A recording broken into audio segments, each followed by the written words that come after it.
So even though it's still very early and I'm nowhere near ready to put up my tree, I usually put my tree up around the 12th of December, something like that. Actually, it's my sister's birthday on the 13th, and a tradition in our family was that we put the Christmas tree up on her birthday, which was always so nice. So even though I'm not ready to put my tree up, what I like to do is to get prepared and make sure that everything that I need to decorate my tree and my house is in order. And this is a mistake that I've made a lot in the past. I think what I tended to do was, when I'm taking the tree down after Christmas and I just want to get everything cleaned away and sorted out, if there's anything not working, for example, if the lights are out or a few baubles have smashed or something like that, I think, oh, I'll just put it away and deal with it another time. And then obviously the year goes on, you completely forget, and then when you come to decorate your tree, the problem is still there and it's too late to fix it. A few years ago, I forgot a set of my lights were broken, and when I came to decorate the tree, that's when I remembered, and then I couldn't find any online, so I had to have a tree with hardly any lights. And for me, lights are the most important thing on a tree. So that's what I like to do. Got all my things out of storage, and I'm going to go through everything, check that I've got enough decorations, check that the lights are working, and just see if there's anything that I want to add or remove, or if I need to buy anything else. And I think that is a very useful tip. Do it a few weeks in advance. If you need to order anything, you can. And also it helps you to see if your decorations are still suitable or if you want to change them. If you watch my last year's Christmas video, I did say that probably this year I would change up my decorations and maybe give these ones away. But actually, I've been looking through them just now and I still really love them. They were expensive, I've had them a long time, and I think they're still really great. So I'm not going to give them away, and I am going to use them this year. But I think what I am going to do is just add some more to my collection.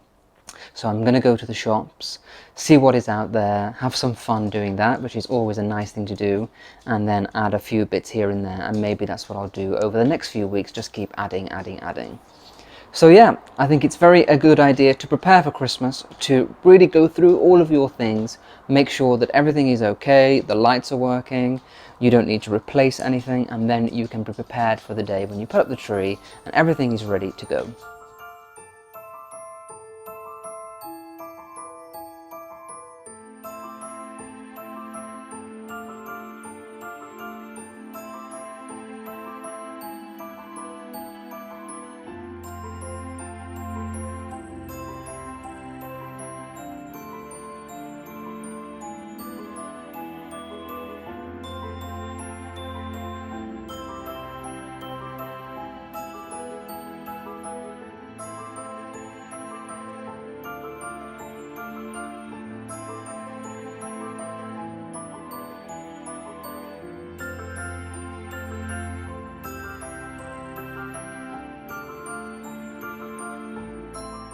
So I've decided to clear out my coffee table so that I can get these baskets of decorations on here and really look through what I've got and share it with you. These decorations were all in one big box. I just wanted to get the tree down as quickly as possible last year, so I just got a big box and threw everything in. So they were all jumbled together, definitely not in any coherent manner. So I thought it'd be very useful to group them together to see exactly what I've got and to see if I need to get anything else. And it will just help me to decorate the tree more coherently rather than just picking everything out of the box one at a time. Having them together, I can really think about groupings and stuff. So in this basket, I've got the kind of red and Scottish theme going on. When I moved to Scotland, I really wanted to have a piece of Scotland on my Christmas tree. So I got these tartan baubles, which are pretty cool. And then in here we've got what I like to call gap fillers. So when the whole tree is decorated, you will definitely still see some gapping. I like to put these in the gaps. You just literally place them in the tree and they really fill up the gaps and provide an impact. So these open out like this, they're little tartan flowers. They don't really look like very much now, but when you put them in the tree, it does make an impact and really improve the overall look. I've had these a long time, so they're getting a bit battered and old, but they still serve a purpose.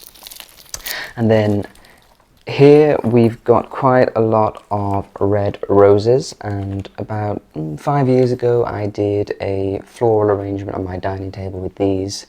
I was going to get rid of them because I don't really like red flowers now, but I thought again for filling the tree these would be pretty nice, and actually it looks very effective. So you just pop them in the tree and they fill up the tree and provide a pop of red, which makes the tree look traditional and elegant. In this basket I've kind of got the special decorations, so the more expensive ones and the ones with a bit of sentimental value. So I think we've all got one or two decorations on our tree that kind of mean the most to us. My parents have got a decoration on their tree that I made in nursery when I was 3 years old, and it's kind of like a gingerbread man shape, and I made that when I was at nursery, so it's pretty cute and looking very old. So this is my special decoration, and I got this when a family member passed away, and it was to remember her. So this is kind of the most unique thing on the tree because it's purple and everything else is red and gold, so it stands out and she really shines on the tree. So that is my little special decoration, and I think it is nice to have that on our tree to remember our loved ones at Christmas or to try and evoke special memories. So that is my little special one. And then I've got, as you know, I love everything to do with nature and the natural world, so these are apples and some fruits with a little bit of sparkle. I think these are quite cool. Again, my tree is mainly red, gold, bits of green, so those are those, and I do like that little bit of sparkle. Also got the star for the tree. It's always good to check that you've got that. I remember a few years ago I forgot that I had got rid of my tree topper and then had to go out and buy something, so always check that you've got that, it's important. And then over here we've got all of the gold things, and these are kind of the real tree fillers that were not very expensive, and you can buy quite a lot of them so that you really pack out the tree. And the good thing is that even though they're not very expensive, they still look quite nice. There's different shapes, so we've got like longer ones here, round apples again, different textures and designs, and they're all kind of gold, so it looks pretty special when they're all sparkling. So yeah, don't be afraid of buying cheaper decorations. There's always some good ones that you can find in stores and that will really pack out the tree. I think it's better to have a tree really packed out rather than one that's, if you're too concerned about buying only expensive things, it will look more bare. So in this little basket I've got some new decorations that I bought shopping today. I really loved this crown. You know me, I like anything to do with royalty, so I liked this. And then I found these ballerinas, which I think are so cute, and I just love that. I think they'll hang really nicely on the tree, and you know, just twizzle like this. It's elegant. I like that. So yes, I think it's been very useful to get out the decorations and just go through, group things together, see exactly what you have. A year is a long time to not see something, so you definitely will forget some of the things that you've got, even if you've had them for a long time. And also, what I've realised is that I've got a few little things that maybe I don't want to use on my tree, but I can use them elsewhere. So I'm going to be making a garland for the fireplace and for in the dining room, and I've been thinking that maybe I can use some of those little baubles and things to go in there rather than being on the tree. So you can always reuse, and especially nowadays it's so important to not waste things and put them to good use. So when it starts to get a little bit closer to Christmas, I often have a lot of people, friends and family, who want to come and visit me because maybe we're not going to be able to see each other over the festive period. So November is a great time for them to come and visit, do their little duties before the start of Christmas, just so that we can see each other one last time in the year. So when that happens and people are coming to stay, I do like to make a bit of special effort in the house. So I'm going to make a centerpiece for my dining table, because no doubt we'll be having dinners here, lunches. So I'm just going to do a nice flower arrangement.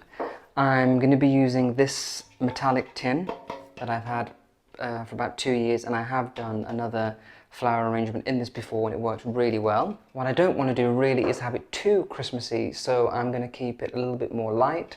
I've got mostly white and greens, and then I have got a few hints of autumn winter, like these little leaves with the berries on, so that will be my little touch of Christmas in there, which isn't too obvious and just keeps it less seasonal and more generic, which is what I want to go for. And I'm going to put it all together by using chicken wire. This is the way that I do it now. Floral foam is obviously has a huge impact on the environment, so try to steer clear of that. And this is just so easy to work with. You scrunch it up into little balls and then put it into the bottom of the container, and then the flowers just stick through the holes. The last time I did this, which was the first time that I did an arrangement with chicken wire, I used uncoated chicken wire and it went a little bit rusty. So this time this is coated in green, and it will just stop it from rusting. Also came with little white gloves. I don't think I'm going to need them, but quite useful if you want to pretend that you're the queen. So let's get started. I'm just going to take some of the chicken wire and cut it. It's very easy to cut. It does come with little pliers, but don't really need them. And I'm just going to make sure that it's together like that, and then put it into the bottom of our container in no specific way, just so that it fills the whole circumference of the container. So you need to cut different sizes just so that you can fit them in. It's best to do this before you add the water, so then they're compacted. If you try to put it in while the water is in there, it tends to float.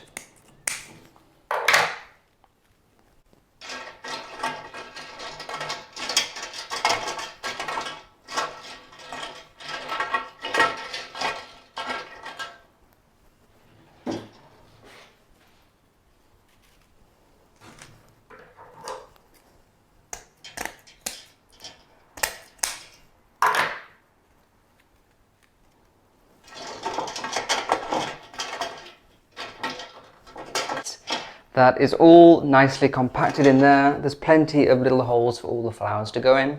So now I am going to put in the water, and then we'll be ready to start making our arrangement.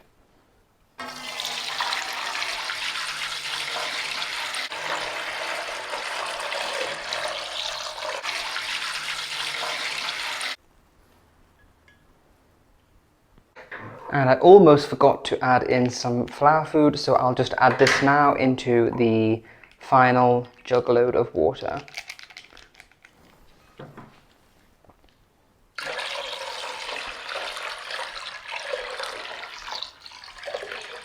Okay, and there is quite a lot of water going in here, but that's probably for the best, because once this arrangement is together, it's quite hard to take it out and keep changing the water, so it's best to have this quite full. So let's get started. The way I'm going to do this to begin is just take some of the more leafy foliage like this. This is quite relaxed and droopy. I'll start putting this around the edges so that we've got a nice green edge and a base, so that it hangs over like this. And then we'll add in the bigger flowers, and then some of the smaller ones. And I'm just going to do this, play it by ear, see how it goes. It usually turns out okay. Best not to overthink these things, as I always say. Just do what feels good, and that will probably turn out for the best. So let's get started. I've always found it best to begin by placing leafy branches around the circumference of the container you're working with. It provides a great backdrop and is like the stage for your flowers.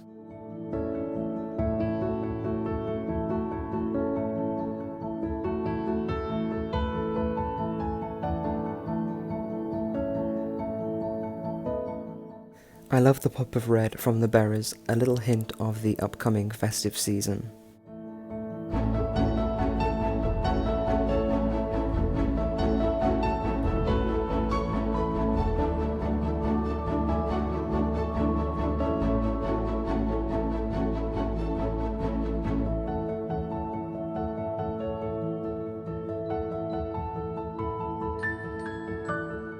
Next, I like to arrange the largest flower in the selection you're using. This is ornamental cabbage and is one of my absolute favourites. I love the petals with their delicate colours. I have only a handful of these, but they create a big impact with their flowering heads.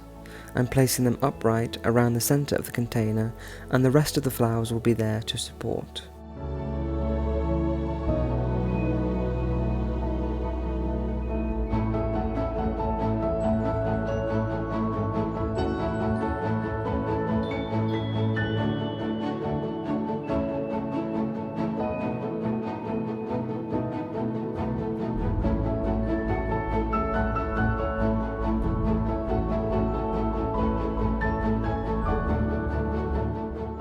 Next, I'm going to fill most of the gaps with these white roses. I think they look so good next to the ornamental cabbage.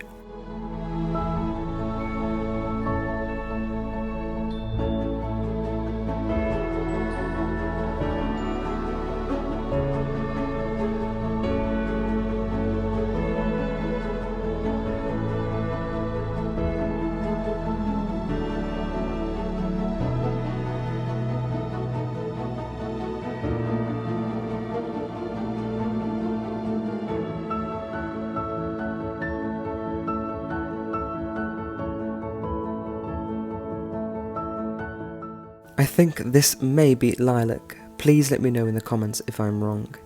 It's faded in the autumn, but I still think it is worthy of a place in our arrangement. It's perfect for creating height. One thing I've learned about arranging flowers is that to prevent it from looking boring and stiff, you need to vary the heights and add interest.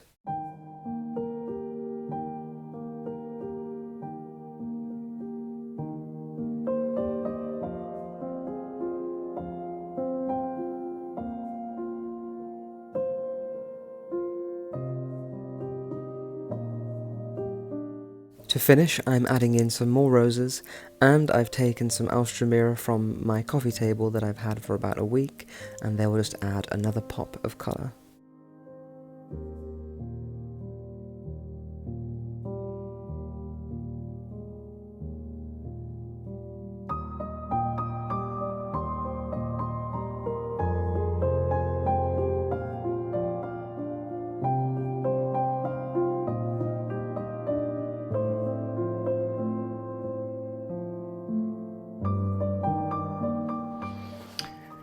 And there we have it. With a little bit of effort, we've got this beautiful centerpiece for the table that looks festive, with the little red berries that you can see just throughout. Could look good all year round, so I'm really happy with how it's turned out. It was so simple. It's just a case of standing back, placing the flowers and filling in the gaps, creating different heights, different textures, and then you end up with this.